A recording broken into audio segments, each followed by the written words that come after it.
Thanksgiving isn't celebrated in Italy, but my family embraced it with gusto when they came here to the land of the Pilgrims. In 1965, when I was 10 years old, I woke up on Thanksgiving morning to the aromatic bliss of turkey roasting, coffee brewing, and pancakes cooking. When I arrived at the kitchen table, my father and older brother were already having breakfast. My mother, who had eaten earlier because she'd been up all night cooking, was still at the stove. As soon as she saw me, she said, "When you're done, don't waste time. We're having dinner upstairs and they need your help.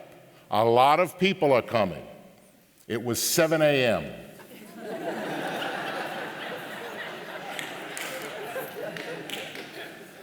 Upstairs was Aunt Sophie's house. We lived in a 19th century Bronx tenement with very small apartments. Aunt Mary also lived there, but Aunt Sophie had an extra bedroom, which adjoined her bigger living room that doubled as a dining room.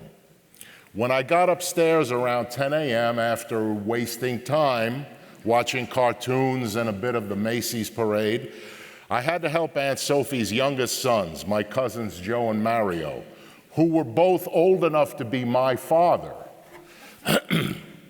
I loved hanging out with them because they'd argue just for practice. "Hey, Joe, did you use my razor?" "No." "Then why was it full of hair?" "Because you're a slob." "Ah, you're full of it." "Hi, Joe. Hi, Mario." "Hey, never mind your razor. The kid is here to help us." "Okay, Mikey, we're going to take the bed apart, put 2 tables in the bedroom, and butt them up with the dining table so everybody can sit together." Being able to eat together at a table has always been important in my family, and a lot of people were indeed coming. I groaned when someone suggested a kiddie table. But Joe said, "Don't worry, Mikey, I'll sit with you guys." Uncle Mike from Albany showed up first. His visits were a special treat. "Hi, Uncle Mike." "Hey, Miguel. Today, I'm gonna teach you kids how to play cards and handicap the horses."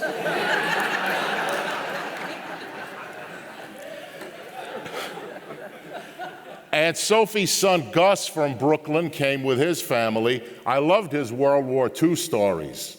Cousin Gus was proud to have gotten bawled out by General Patton because he wrote Bronx on the back of his helmet. "Don't you know that's government property?" Cousin Willie arrived with his wife and 3 kids. He's Sophie's oldest, and he took a lot of kidding because of it. When Willie told his war stories, Joe would ask if he was talking about the Alamo. Everyone helped out on the holiday, but for the cooks, my mother and aunts, Thanksgiving was a week-long marathon. After school that Monday, I went with my mother to buy the turkey. There were 3 small markets in the neighborhood. Turkey shopping with my mother was like a treasure hunt. We went to a market, found the biggest bird. Nothing under 25 pounds was even considered. We hid it at the bottom of the freezer bin, went to the next market and repeated. Then we went back to the market with the biggest of the biggest, and thank God no one else had found it. And I got to carry it home on my shoulder like a football trophy. As my reward for doing the heavy lifting, I got to sit in on the menu planning session. Keep in mind, every dish had to feed at least 20 people, and they had to include Italian food in addition to the traditional Thanksgiving turkey dinner. Aunt Sophie asked, "Do we make antipasto?" Aunt Mary said, "Who's going to eat antipasto and soup?" And my mother always answered, "Better safe than sorry." What about macaroni? We always called it macaroni. Pasta was a hipster term. We have to have a lasagna because everybody expects it. But Gus is coming, so that means rigatoni too. And Mario has to have ravioli. In addition, we had all the side dishes that went along. The various meats that flavored the macaroni sauce, not gravy, went on the table, as well as some greens like stuffed artichokes and broccoli rabe fried in olive oil with garlic and hot peppers, and plenty of homemade bread and wine. The American part of our Thanksgiving had stuffing, of course, but our stuffing ain't like your stuffing. My mother made it. I stayed up late on Thanksgiving Eve to watch and be my mother's taste tester. Her stuffing had breadcrumbs and eggs and raisins and pine nuts and sausage and ham and salami and prosciutto and Romano cheese. It was really a casserole stuck inside of a bird. And 2 extra pans. There were peas with onions and bacon, 3 potato dishes, scalloped with more onions and bacon, baked sweet potatoes, and candied yams with molasses and marshmallows. There were baked stuffed mushrooms, and you needed a salad. For good measure, they put out corn and cranberry sauce, which hardly got touched. But because my godfather Anthony said it goes with the turkey, there was a baked ham.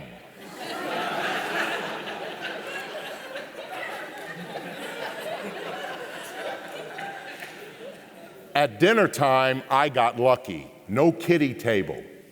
But unlucky too. I sat next to Mario. He'd always steal my bread when I wasn't looking. That day I caught him. He just said, "Children should be seen and not heard." Then he smiled and bit my bread.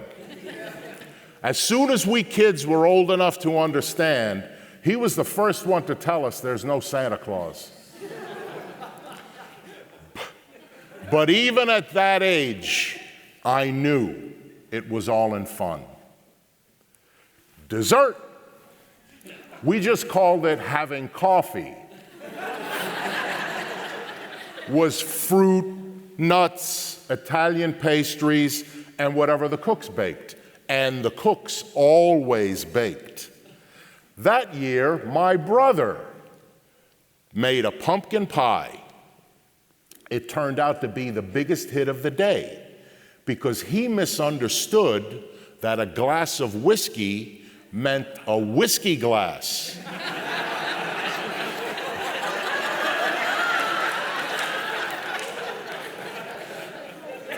I'll say it anyway. He used the 16-ounce water glass. Now, considering all that activity and celebration and food on every holiday, what made that particular Thanksgiving so memorable? My mother, Aunt Sophie, and Aunt Mary were joined in the kitchen by Tessie, Sophie's daughter, and Mary, Willie's wife.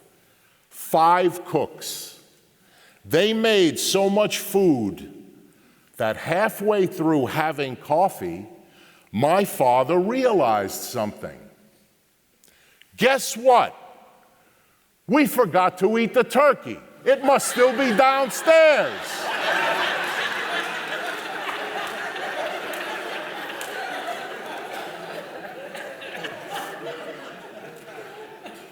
I'll tell this story again tomorrow when I spend Thanksgiving with close friends, sitting at a table. I value my friends dearly since my family has grown and spread out over the years. We can't get together regularly like we did back then. but my memories make me thankful for what I had and what I have. And the best memory is of the fun. That's what we loved. Food was just a part of it. My point is this: food might be the main attraction, but it isn't the reason we get together. The reason we get together is so we can be together.